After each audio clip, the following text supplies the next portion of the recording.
Police বলে কিছু নেই, ক্রিমিনালদেরকে সিকিউরিটি দেওয়া হয়। সাধারণ মানুষেরই তো নিরাপত্তা নেই, এখানে ক্রিমিনালদের নিরাপত্তা আছে।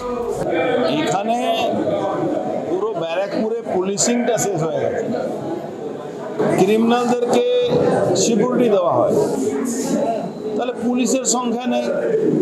যখন সমস্ত পুলিশ ক্রিমিনালদের সিকিউরিটি দেবে, ক্রিমিনালদের ভয়ে যদি ওয়ার্দি থেকে কমে যায়, তাহলে কি করে ল অ্যান্ড অর্ডার ঠিক থাকবে?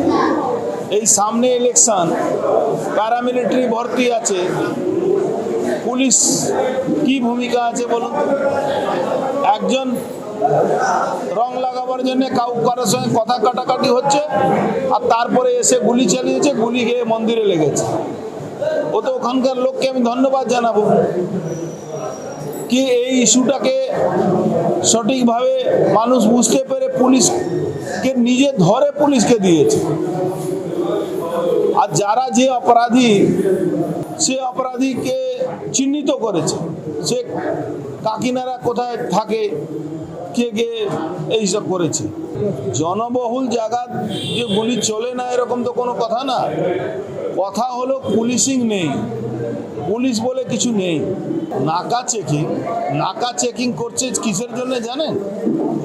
হেলমেট পরে আছে কি না তার থেকে 200-500 টাকা নিয়ে নেওয়ার জন্য, ওর জন্য নাকা চেকিং আছে, আর কোনো জন্য নাকা চেকিং। সাধারণ মানুষেরই তো নিরাপত্তা নেই, এখানে ক্রিমিনালদের নিরাপত্তা আছে।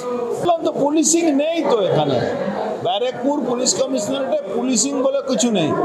সাধারণ বিজেপি কার্যকর্তাকে 107 কাটছে, ক্রিমিনাল যে পিস্তল নিয়ে গুলি চালাচ্ছে তার সে দেখবে রাত্রিবেলা ছাড়া পেয়ে যাবে।